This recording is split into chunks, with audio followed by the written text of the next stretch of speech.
Well, welcome to Matthew chapter 2. Yeah, if you haven't watched Matthew chapter 1, watch it. It'll give a lot of context to help us out. But in this chapter, we're going to get more into the early years of Christ's life. There's really basically a couple of key things that we know about his life. Realize we don't know a lot about the early years of Christ's life. We know about his birth. We know about a couple of things we're going to talk about in chapter 2 here. And then we get to when he is 12 years old. And then we kind of don't get anything until he's about 30 years old. So we only get a couple bits and pieces of his life prior to his ministry starting. So there's a lot of years that we don't have any record of. Basically, it's not here. Are there possible other stories of other miracles maybe Christ did, other things that he learned or was exposed to and things to help him out? Maybe. There's stories and legends that show him going to India.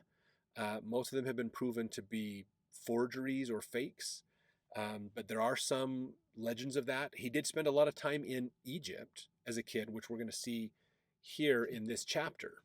There was an ancient Jewish group at a place in Egypt called Elephantine.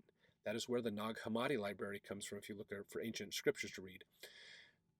And they lived before the time of Christ. They kind of lived almost a form of Christianity before Christ's time. Maybe he learned some stuff from them. There's still the people that were destroyed out at Masada, the Essenes, that are responsible for the Dead Sea Scrolls. They were around at the time as well. Maybe Christ went and visited with them and spent some time there and learned from their writings and teachings as well. We don't know. We just get a couple glimpses of the life of the Savior, and then his ministry starts. So most of what we get is about his ministry, other than a couple points in Matthew and Luke about his birth as well. So let's jump into chapter 2. Verse 1, Now when Jesus was born in Bethlehem of Judea in the days of Herod the king, behold, there came wise men from the east to Jerusalem. All right, so let's look at this. We need to understand a couple things here. So he's born in Bethlehem. Bethlehem is this little suburb of Jerusalem that would be like, why would you be born at Bethlehem? That doesn't, that's kind of a nobody type little city to be born in. But here's the thing, is that's where he was born. And they didn't live there for very long. They left, basically. But he was at least born there as part of that symbol, because King David was born just outside of Jerusalem in that area as well. Now, this talks about the days of Herod the king. This is Herod the Great. So we have to realize in history, Herod the Great comes into power and he rules the area. He becomes a buddy with Rome and they give him the whole Judea area. And when Herod dies, his kingdom is broke up between his sons. And that's where we get Herod the Tetrarch and other groups in as well. So there's a couple of Herods mentioned in the New Testament. They're not all the same Herod. So Herod the Great, okay, he was a Jewish convert so that he could rule. So he technically joined Judaism so that he could have power to rule over him, basically. He's from Idumea, which means he is an Edomite, okay? So he is a descendant of Esau by heritage, by family. But he converts to Judaism so that he can then rule. And then he works with Rome, and Rome says, fine, you can take over that province and work with it. So a couple things to look at here, okay? This is now the beginning of talking of the wise men. There's some concerns and challenges about this idea of the wise men that we want to talk about, okay? Let's see, this is from the book of Cave of Treasures, which is again a apocryphal writing that shares information about this story. So they say here that one of them is Hormizd, the king of Persia, who was called King of Kings and dwelt in Lower Adorgan. Isgarad, the king of Saba, and Perozada, the king of Sheba, which is in the east. The kings are called Hor, the king of Persia, Basantar, king of Saba, and Karsundas, king of the east. According to the book of the Bee, the Magi were 12 in number, and their names and there's a bunch of names that were listed here. Some of them brought gold, some of them brought myrrh, and some of them brought frankincense. So instead of 3, there were 3 groups, basically of 4. There was a total of 12 that came, according to those. Now, Herodotus gives us some information in here as well. He is a Greek historian. This comes out of the book Jesus Christ and the World of and the World of the New Testament, page 67. He says here, the historian Herodotus first uses the Greek term magi to refer to a priestly caste among the Medes and Persians who were noted as dream interpreters. Later associated with the priests of the Zoroastrian religion, magi was also used to describe various types of Eastern diviners and wise men, including the Babylonian astronomers known as Chaldeans. By the Roman period, the Latin term magi was used for a whole range of practitioners, from diviners and more respectable astrologers to magicians and charlatans. So the term magi is a really broad term of not just thinking about certain really wise, amazing men, but kind of a spectrum of people that dealt in mystical arts, basically, from the fakes to the legit people. Although some scholars have suggested that Magi may have been Jews from Babylon or elsewhere in the Eastern diaspora, the earliest artistic representations of the Magi portray them in Persian or other Eastern garb. Some early Christian writers viewed the Magi as magicians who readily accepted the superiority of Christ and gave up their magical arts to come and worship him. Others saw them as the best of the pagan wise men who were inspired by their knowledge of astronomy to recognize signs of Christ's birth.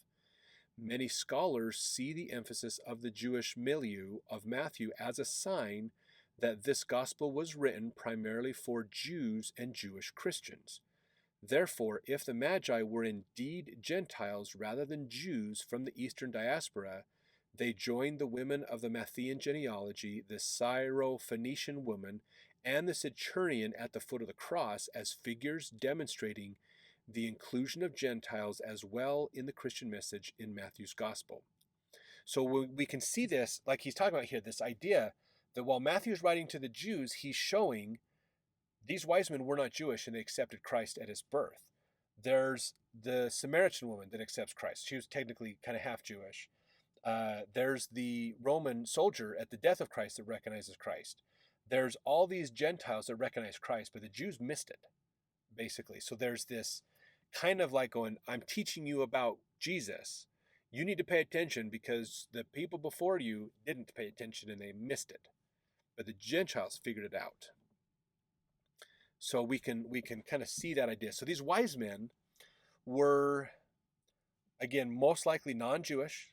They were from the east, so more of what we would call today Iran. That's where Zoroastrian was.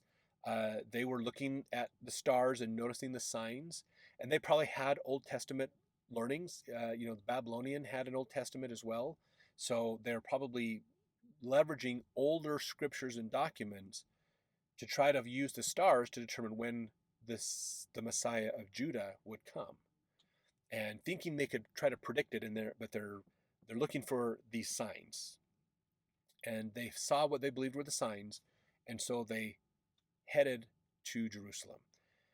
Now, here's the thing, is this tells us that they came in to talk to King Herod. So verse 2, they came to Herod saying, "Where is he that is born King of the Jews? For we have seen his star in the east and are come to worship him." Now, this is something we have to think about, okay? They didn't just instantly show up suddenly when Christ was born. If they were in the east, it took a while for them to get to Jerusalem. So there's a good chance Jesus was about 2 years old when the wise men showed up. I know traditionally we see in the manger scenes, when we go, hey, but my manger scene shows the 3 wise men in the manger with the baby Jesus. That is a tradition. Okay, that's not the truth.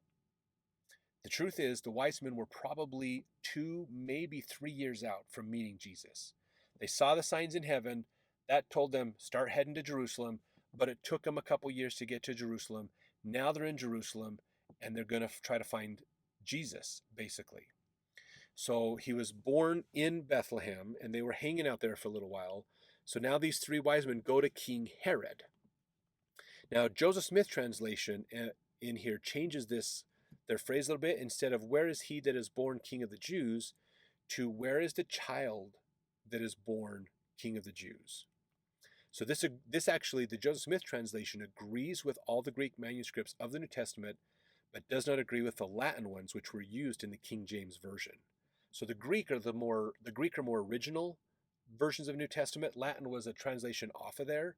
The Latin translation shows where is he that is born King of the Jews, which was predominantly the one based on King James version. The Greek versions say where is the child that is born King of the Jews. So the Joseph Smith translation appears to agree with the Greek older translations that were not used as much in the King James version. So that's a discrepancy. Sometimes people would use this to say Joseph Smith was false. No, Joseph Smith actually agrees with the more original documents, even though those original documents weren't all found and discovered at the time Joseph was alive. So just a little fun tidbit for you there. Now, this is what they're asking. Okay, where is the child that is born King of the Jews? For we have seen his star in the east and are come to worship him. This is what they're asking of Herod. Now, realize, okay, I'm not going to go into a lot of history on Herod himself, but let's just say the guy was a little self-centered and he hated any threat to his power, basically. So realizing, are you saying that there's a prophecy of a king of Judah that's going to be born and now he's born? That's a complete threat to him as a ruler. He's a convert to Judaism. He's not a bloodline. So a bloodline being raised up would mean the people would fall under him and revolt against Herod. So Herod's kind of starting to freak out about this a little bit. Now, interesting with this idea here, okay, is as we look at this story, there's a couple things we want to look at here, okay?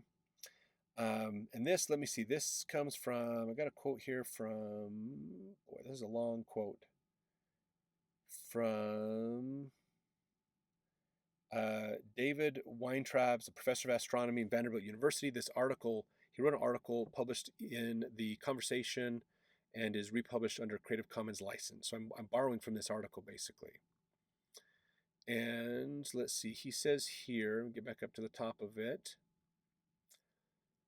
So one can claim that Matthew's words describe a miracle, something beyond the laws of physics.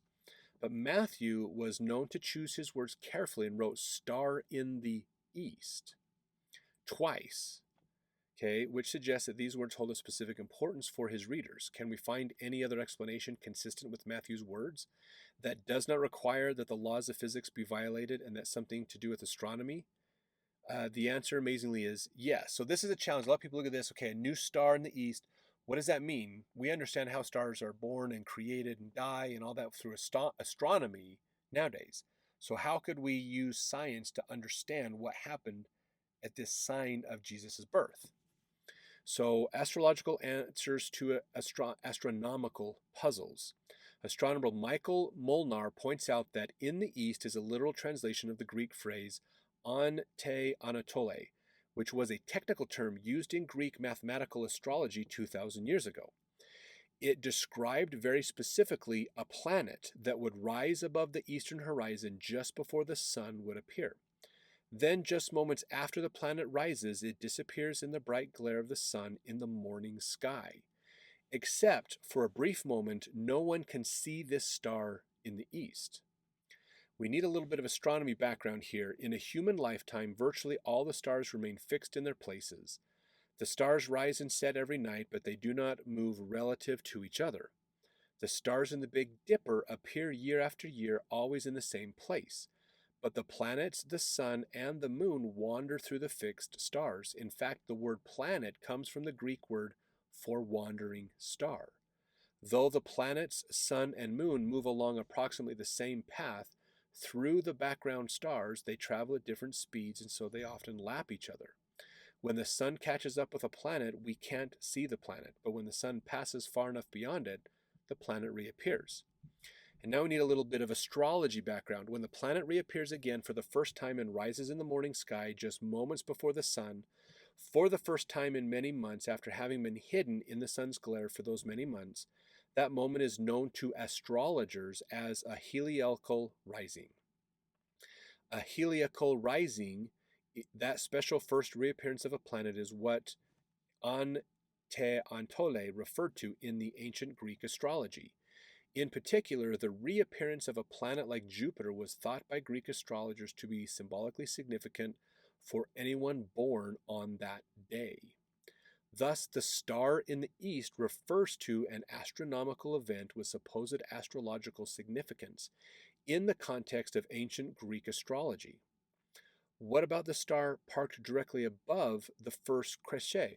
The word usually translated as stood over comes from the Greek word epano, which also had an important meaning in ancient astrology. It refers to a particular moment when a planet stops moving and changes apparent direction from a westward to an eastward motion. This occurs when the Earth, which orbits the Sun more quickly than Mars or Jupiter or Saturn, catches up with or laps the other planet. So I'm going to pause for just a second here to help just make sure we understand this, okay? So in Greek astrology, the idea that you can see a planet, okay, and then the sun comes up and you can no longer see that planet is at the just above the horizon is seen as a special event. So when Jupiter does this, they see whoever's born this day must be special. They saw that as a special sign of these celestial things. Now, the challenge you're talking about here is sometimes stars will move and then zigzag across the sky as you chart them night over night. And you can see this. Mars is the most common one. In fact, that's part of the reason why Mars got its name Mars, the god of war, because it didn't follow the rules. All the other rules said everything goes up in the east and sets in the west, except Mars would bounce back and forth. It was the most common one. It's one of the closest planets to Earth now that we understand it, okay? Now we have to understand astronomically, okay, what was the science they had back then? They used to believe the earth was fixed and everything appeared to move around it, okay? That's what they saw because their perception was, I don't sense the earth moving, but I can see at night the stars move. The sun comes up on the east and sets on the west. Every single day it does this without fail. So the sun must revolve around us. If we aren't moving, the sun must be moving and it moves around us. The planets and all the other stars must do the same. That's what they used to think. It wasn't until we get into like Copernicus and Galileo and those guys, they started realizing, wait a minute here.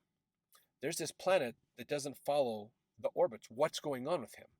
That's when they went, in order for this planet to move in an elliptical, we have to take the Earth out of the center of the universe. If we put the sun at the center of the universe and make Earth rotate around it like everything else, then we can completely understand the rotation of Mars. Mars isn't zigzagging in space. Mars is moving in a rotation. The problem is Earth and Mars are moving at different speeds. So it looks like Mars is zigzagging. Okay, now I just explained a whole lot of astrology and astronomy in a short couple minutes. If you want to dig deeper, that's a great rabbit hole to go down to study those more. But I just wanted to understand their reference was coming from the Earth was the center. And we know now Earth is not the center. And so there's a greater universe. So there's us and our moon, then there's our solar system, and then there's the greater galaxy that's around us, and then the greater universe after that. That wasn't discovered till Edwin Hubble had his great discovery in the 50s. So let's continue on with this. Okay, together, a rare combination of astrological events, i.e., the right planet rising before the sun being in the right constellation of the zodiac, plus a number of other combinations of planetary positions considered important by astrologers, would have suggested to ancient Greek astrologers a regal horoscope and a royal birth. Wise men looking to the skies. So Molnar believes that the wise men were in fact very wise and mathematically adept astrologers.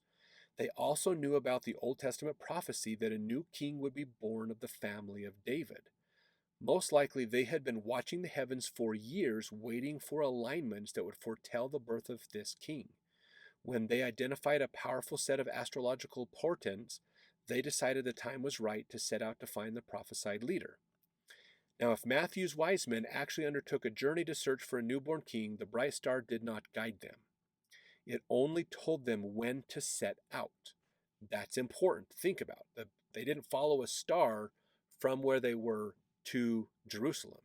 They saw the signs and knew sometime soon there was going to be born a king in Israel, So maybe this is the sign. Let's go see. Let's go talk to the people in Israel. So they would not have found an infant swaddled in a manger. After all, the baby was already 8 months old by the time they decided the astrological message they believed predicted the birth of the future king. So it took them a while to realize all these lined up. Yep, that must be the date. Let's go. The portent began on April 17th of 6 BC with the heliacal rising of Jupiter that morning, followed at noon by its lunar occultation in the constellation Aries. Okay, and lasted until December 19th of 6 BC when Jupiter stopped moving to the west, stood still briefly, and began moving to the east as compared with the fixed background stars. By the earliest time the men could have arrived in Bethlehem, the baby Jesus would likely have been at least a toddler. So Matthew wrote to convince his readers that Jesus was the prophesied Messiah. Given the celestial clues embedded in his gospel, he must have believed the story of the Star of Bethlehem evidence for many of his audience. So that's this idea. So this is looking at it from a plausible standpoint. Now you might say, how did they know where the constellations were in 6 BC? Well, there are charts that they can look at where astrologers and astronomers of that time charted things. There's also, because of the work of Sir Isaac Newton inventing calculus, he was able to accurately, completely predict the effects of gravity on our entire solar system. And thus we can see, they built a computer model that modeled the gravity of the solar system, so we can go forward in time and backwards in time to see where was the influence of gravity and where were the planets in their alignments on this computer model. It's a really fascinating thing to look into. So this is where they believe this idea comes from, okay? They didn't see necessarily this single bright star. That's tradition. That's more of a later Christian interpretation of this story, basically. There is a legend saying that Chinese astrologers saw a star in the sky that came in for a while and then disappeared. When astronomers looked in that direction based on the Chinese astronomer charts, they look and it's supposedly that they found basically a neutron star. I believe it was a neutron star they found. What that means is it was a star that went supernova, blew itself to pieces, and then it shrunk down into this super dense material. So if that were to happen, it happened 25,000 light years away. So here's the thing that's fascinating about this is in order for that to happen, that means 25,000 light years means that star had to blow itself up 25,000 years before the birth of Christ so that the light from it hit Earth that night. So if it is a star, that could be a possible way to understand it, which is amazing to think of, putting the universe in motion to a point where one star blows up, sends a burst of light out through the whole universe that reaches Earth that night the Savior is born, thus showing a new star in the sky. That could be another possibility and opportunity in there as well. So that's like, I mean, that's, talk about timing. The light traveled for 25,000 years at the speed of light. It was moving before it got there. Now we only think of Adam and Eve and the humans as 6,000-7,000 years old. So that blast had happened long before that to get to Earth at that night. So those are some interesting ideas to think about the star of Bethlehem's story, basically. Where could this originate from? Now, here's what Herod is thinking in verse 3, okay? When Herod the king had heard these things, he was troubled, and all Jerusalem with him. Now, when the king freaked out, the rest of the city kind of freaked out too, basically. So verse 4, so we gotta realize this. Actually, let me see here. I had a quote. So I'm gonna find this quote for verse 3 real quick. So he was a ruler that was, again, worried about losing his power.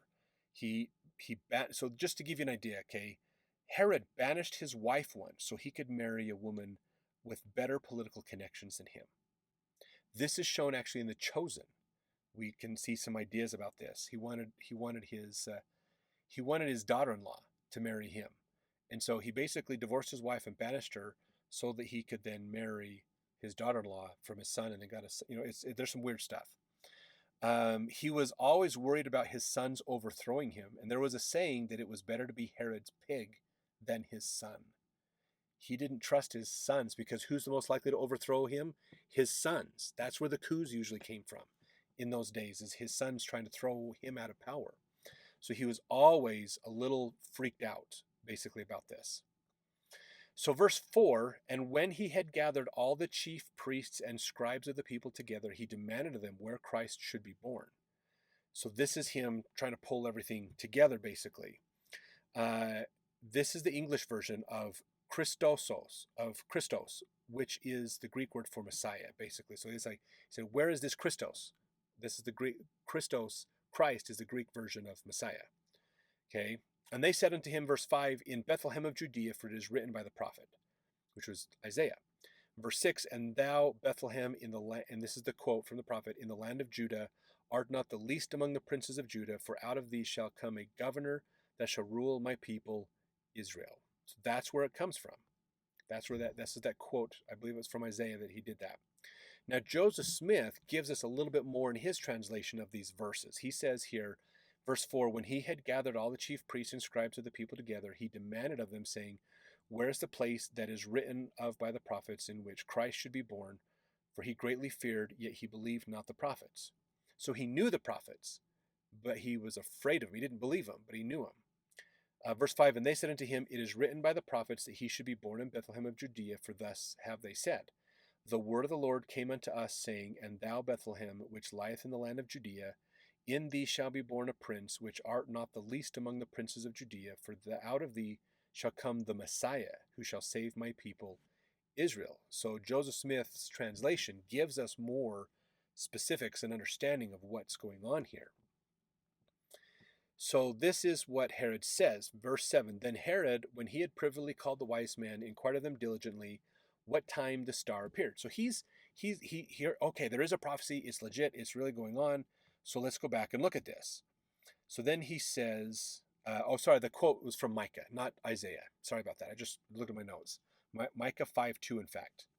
In fact, the King James Version reads a little different than Micah does on that one. So this is talking about locating geographically where Christ would be born. Now, Herod, again, he's trying to hold his cards close to himself here in verse 7. So he privily calls the wise men in. So he didn't want the others to know about this conversation.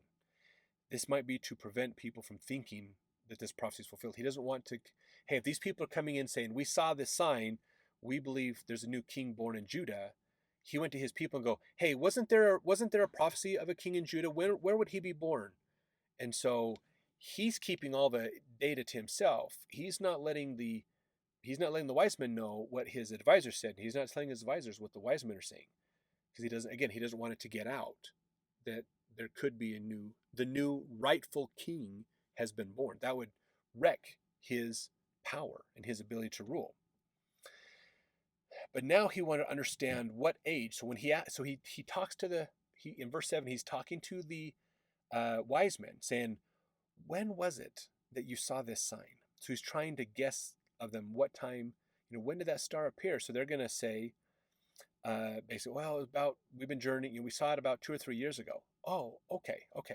Because that tells Herod the baby must be 2 or 3 years old now. So now I know what to do. In verse 8, he says, and he sent them to Bethlehem and said, go and search diligently for the young child.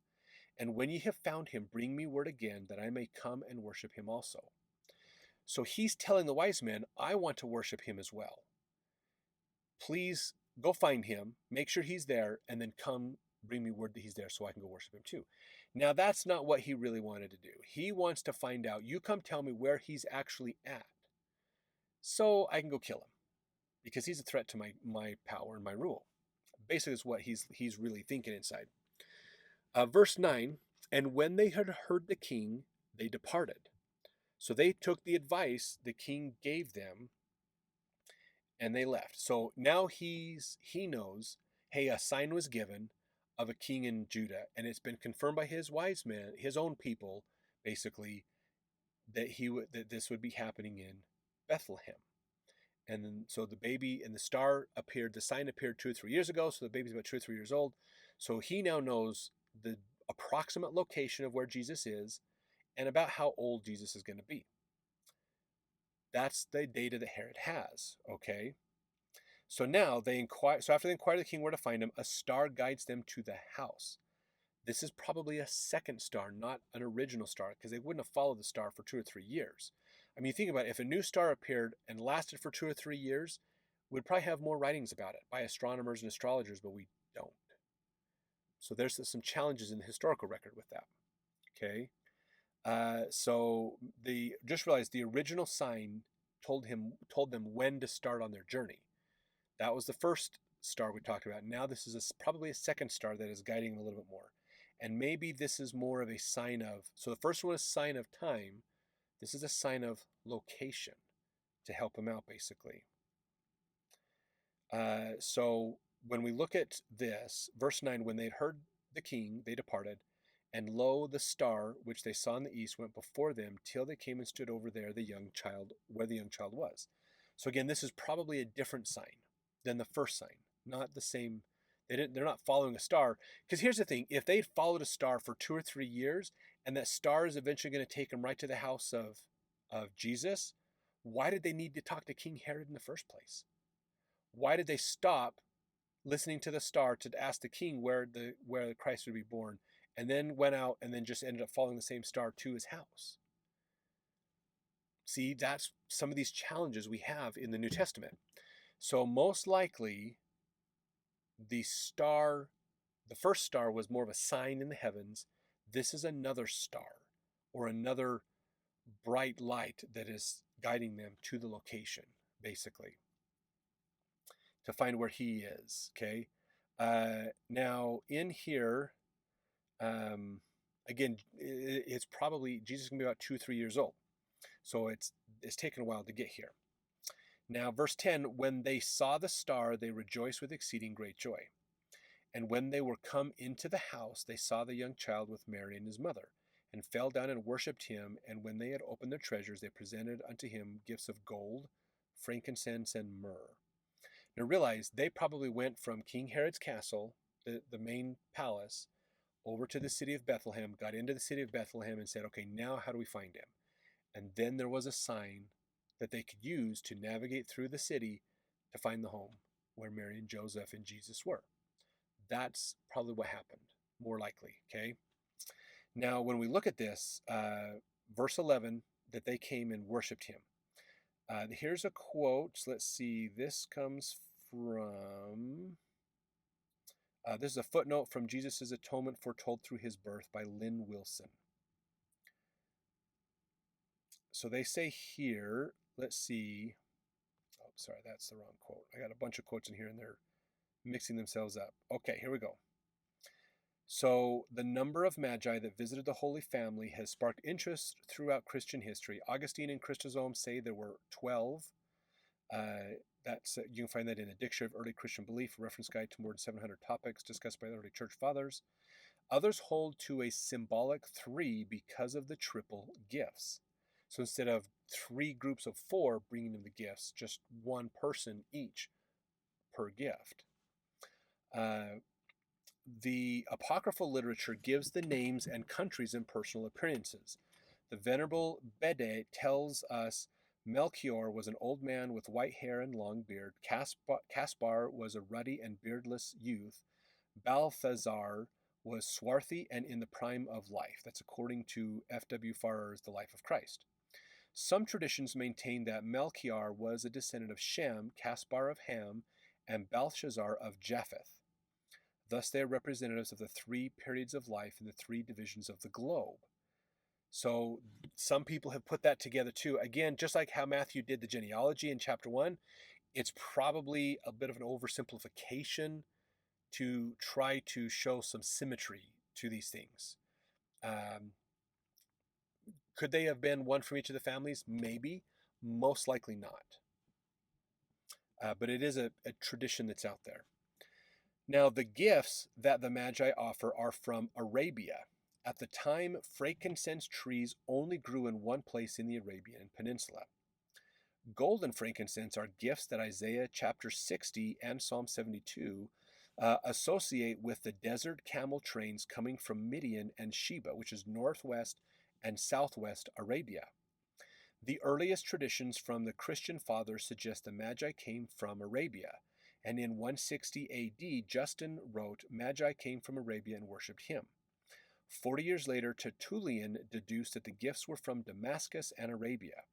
As early as AD 96, Clement of Rome associated frankincense and myrrh with the East, i.e., districts near Arabia.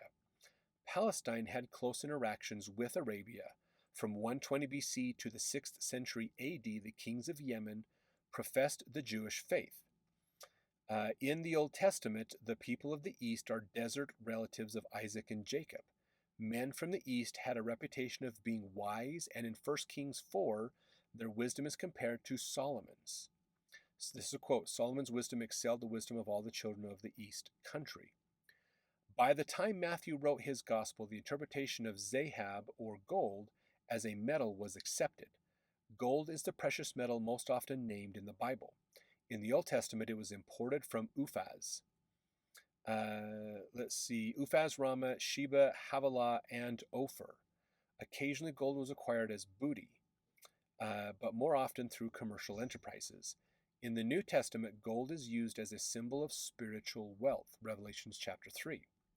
In John, the Revelator's vision of heaven, the 24 elders were wearing golden crowns. That's Revelations 4. And the New Jerusalem will be constructed of pure gold, Revelations 21. Frankincense is a fragrant gum resin exuded from the boswellia tree. The tree grew on the Arabian Sea from at least 1500 BC. Frankincense was imported to Judah by camel caravan from Sheba. The Old Testament mentions frankincense as a perfume occasionally used for secular purposes, but most often for religious ceremonies. Exodus 30 contains the recipe for a frankincense-based incense dedicated for ritual use. No other incense was permitted on the altar of the temple. See Exodus chapter 30. And secular use of the sacred recipe was absolutely forbidden. Offerings of frankincense were set before the Holy of Holies with the bread of the presence. It was stored in the temple for later use. Frankincense also accompanied cereal offerings, so like grain offerings. In Revelations 18:13, frankincense is listed as part of the cargo of the merchants who weep for the fallen city. So that's frankincense. It's used for ritual purposes. Myrrh is a yellowish brown to reddish brown aromatic gum or sap from trees that grow in Arabia, Abyssinia, East Africa, and India. It was highly prized from earliest times. It was used for incense and sacred anointing oil and as a perfume for garments. It was part of the cosmetic treatment used to purify young girls for the king's bed, and it was also used for Egyptian embalming. So we can see some powerful symbolism in the treasures that these magi brought with them to Jesus. Gold being wealth, abundance, opportunities that they have there, as well as it's shiny, kind of bright, reflective. Frankincense as something used for anointings, ritual practices, as well as myrrh used for embalming the dead and also helping with other anointings and ritual purification as well. So wealth and abundance, purification, cleansing, ritual purity. We can kind of see like this is in a way a precursor to what Christ brings, the message he brings of spiritual purity, of a spiritual kingdom, of spiritual abundance, and preparing for his future as a resurrected Savior, of preserving his body. So we can see some symbolism in here. There is in some of the apocryphal writings, I can't remember, I think it's in the book of Cave of Treasures, talks about also that these were some of the gifts that were given to Adam and Eve after they left the Garden of Eden. They had some gold because it was reflective and it shone light into the cave that they were directed to live in after they left the Garden of Eden. Frankincense and myrrh helped them deal with body odors and smells and other things also, and helped with ritual processes and things too. So there could be some connections in there as well. So there's good symbolism in these gifts that the Magi brought basically with them, which is very important for us to look at. Now, here's what's interesting. This is another one here. The Book of Cave Treasures. The Magi knew the whole service of the dispensation of our Redeemer through the offerings which they brought. Gold was for king, myrrh a physician, frankincense for a priest. So we could think about as another interpretation, gold for a king, myrrh for the physician, and frankincense for the priest. So the frankincense is in ritual anointings. The myrrh is used in, again, embalming and dealing with purification, more health related things. For the Magi knew who he was and that he was a king and a physician and a priest. So again, this idea of they knew the purpose of Christ. They understood more of what he would mean, basically. So some really cool symbolism we get in there. Now, verse 12, and being warned of God in a dream that they should not return to Herod, they departed into their own country another way. So they were there for a little while, and then at least overnight, they stayed either at that house or outside the house.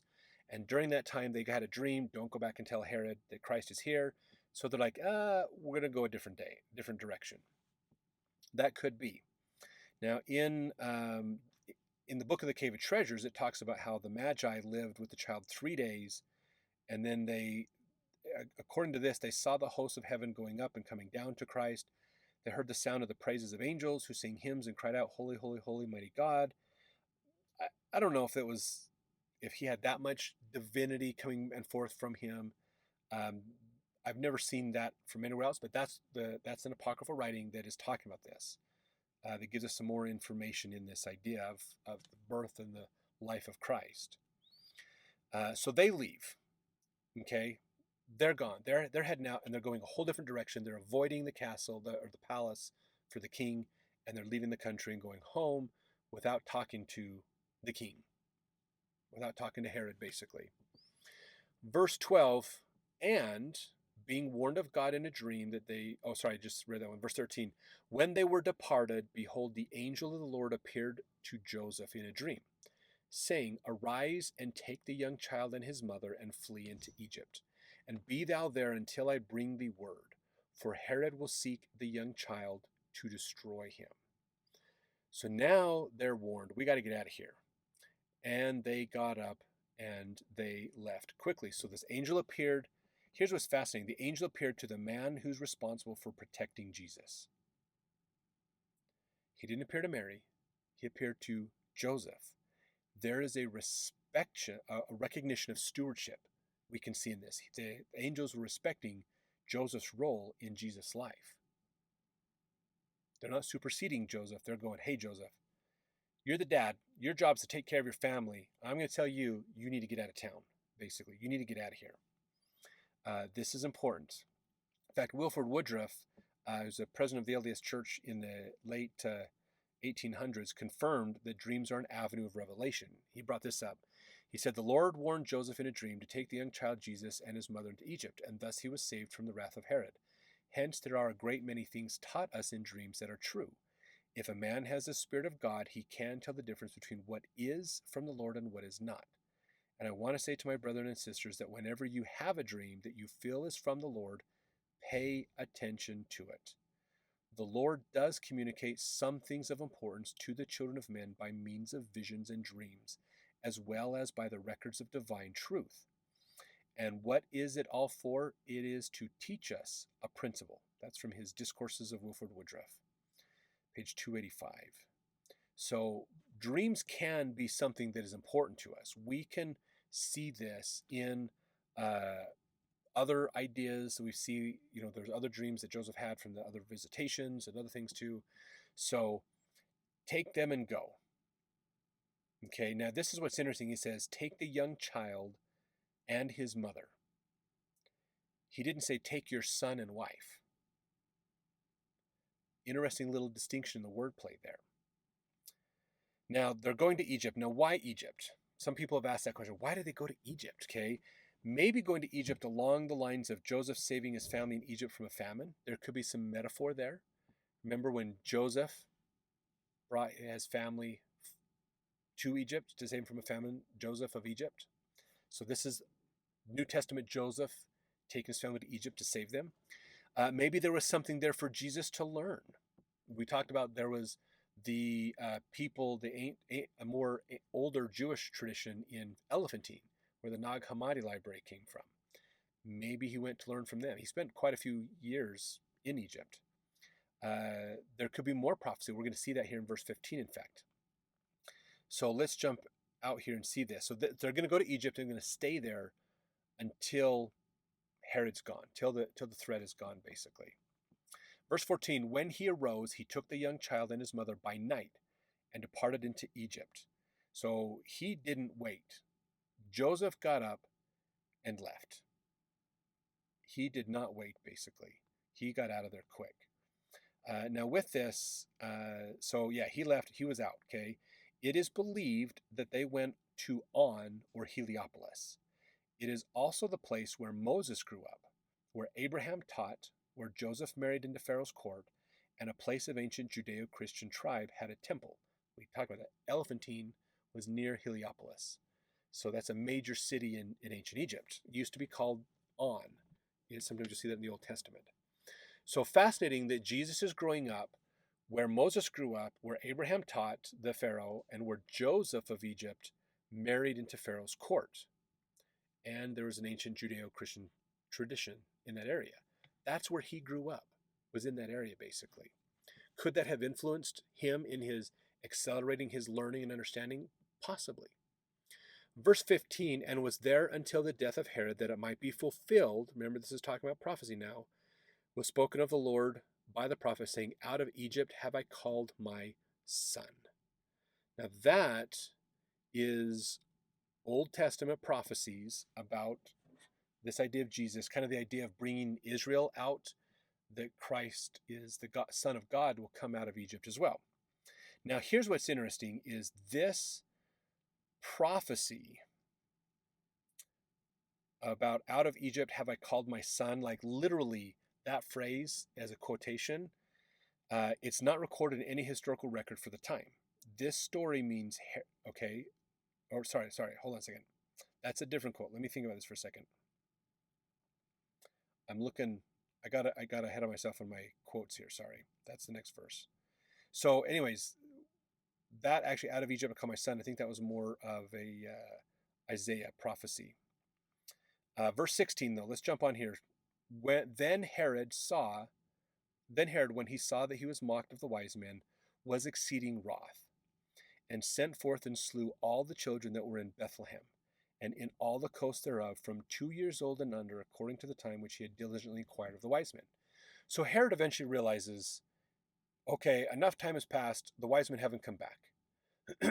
They've stiffed me. They didn't come back like they said they would. So Herod's like, oh crap, now what do I do? Well, I got to do something to get rid of this kid. So he went out and killed all these children. Now it sounds like a terrible situation. And I mean, it really is. It's not a good thing. Okay, there's probably quite a few kids that died.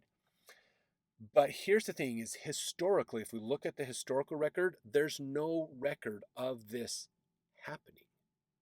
We don't have a record in the history about Herod the Great killing a bunch of people in and around Bethlehem. Why is it not recorded in the history? Some people say, well, maybe it didn't happen. Maybe this is a concoction of the Gospels to try to verify and validate Jesus as a important person, and maybe Matthew made it up. But there's other things we got to look about this. Okay, this story means that he killed somewhere between 20 and 100 kids. Okay, that sounds bad. When you compare this to the other things that Herod has done, this is small potatoes to what Herod has done, basically. Okay, this was not a major event, so it wasn't even seen as worth remembering, possibly. Herod has done, this is nothing compared to what Herod has done in his life. Okay, there is a possibility that there is a document out there that we have not found yet that would corroborate this. We just haven't gotten to that part of the history yet. So there could be some other things on there. And again, Matthew is trying to prove Old Testament prophecy, so we could look at this idea as somewhat fulfillment, because in verse 17, then was fulfilled that which was spoken by Jeremiah the prophet, saying, in Ramah was there a voice heard, lamentation, weeping, and great mourning, Rachel weeping for her children, and would not be comforted because they are not. So this is a quote from Jeremiah talking about Rachel. Remember, Rachel is the son, Rachel is the original wife of Jacob, where Joseph and Benjamin come from. Rachel was buried in Bethlehem as well. And so to have her descendants be killed in that area, and we see this in the book of Jeremiah. You can go watch those videos, book of Jeremiah, chapter 31. In fact, we'll give you more information on that. We've heard it in other times as well, this quote being used. So it could be that this story was told to, again, fulfill, this is another Old Testament prophecy proving Christ. We don't know which direction to think about as the absolute perfect way, the most truthful, correct way. It could be that this story is a concoction. It could be that it is true. We just haven't found historical records to verify it with. So we can't say either way whether it's true or not completely. Now verse 19, but when Herod was dead, so this is a while later, behold, an angel of the Lord appeareth in a dream to Joseph in Egypt, saying, arise and take the young child and his mother and go into the land of Israel. So again, take the child and his mother, not your son and wife, and go into the land of Israel, for they are dead which sought the child's life. So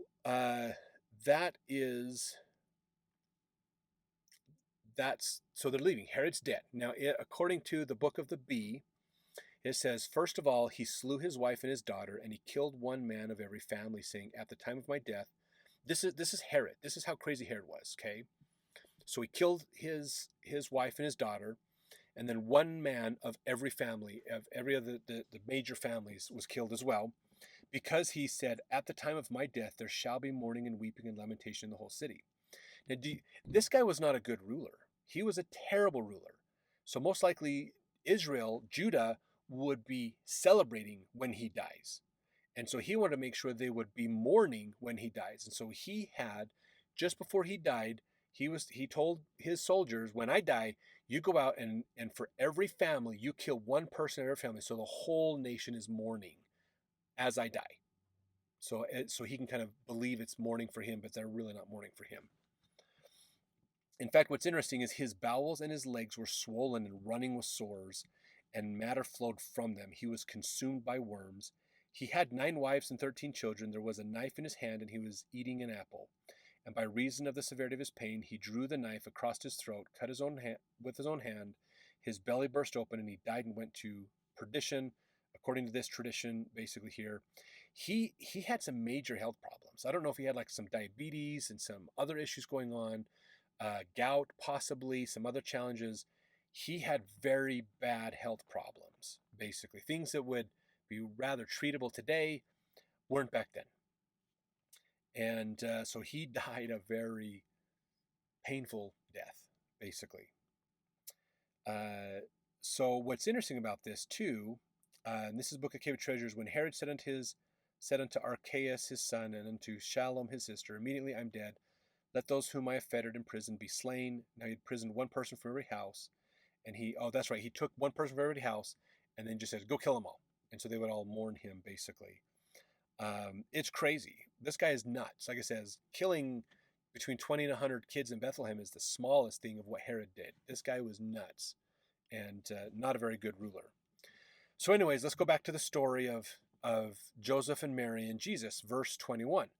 And he rose and took the young child and his mother and came into the land of Israel. So they're coming back home now. But, verse 22, when he heard that Archelaus did reign in Judea in the room of his father Herod, he was afraid to go thither. Notwithstanding, being warned of God in a dream, he turned aside into the parts of Galilee.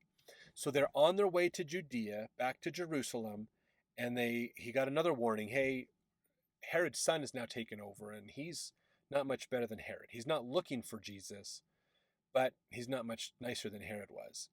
So go to Galilee. So they went up. I believe Galilee is north of Jerusalem, into that area. And so, verse 23, and he came and dwelt in a city called Nazareth, that it might be fulfilled, again, Old Testament prophecy being fulfilled here, which was spoken by the prophets, okay, he shall be called the Nazarene. Now, this is something that's interesting is we don't have the writings of a prophet that says he will be called a Nazarene.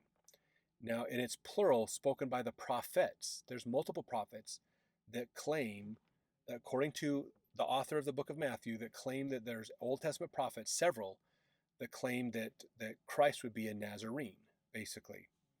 Now, some might think that the word Nazarene might mean a branch, which is talked about in Isaiah and Jeremiah and Zechariah and others. This would mean he shall be called a branch from Branchville, if you think of it that way. So he's going to be a person from Nazareth, a Nazareth from Nazarene, that'd be like a branch from Branchville, basically is what some people would say that might mean.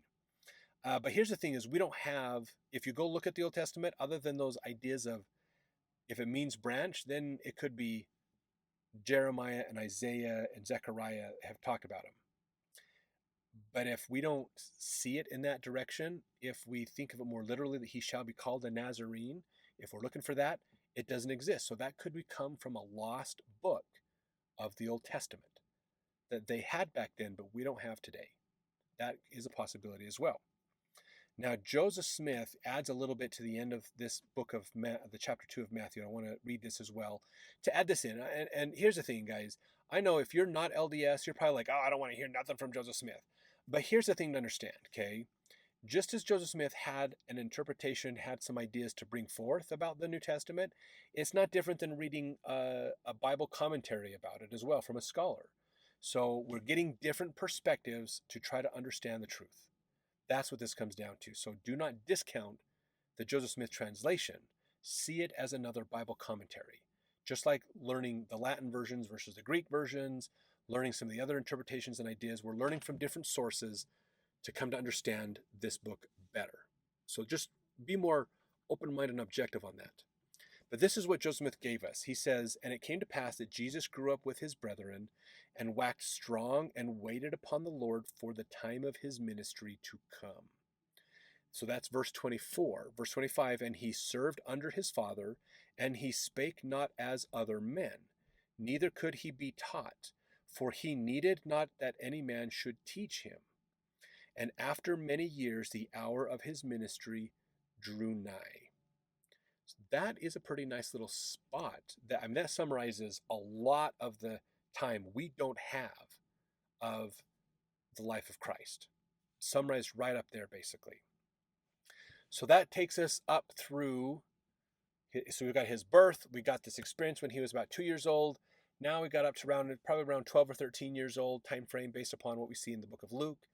And now we just get those 3 verses from Joseph Smith that kind of spans up to about, he's almost 30 years old now. So we're going to see that getting into more of closer to his ministry in the next chapter. So we'll see you over there.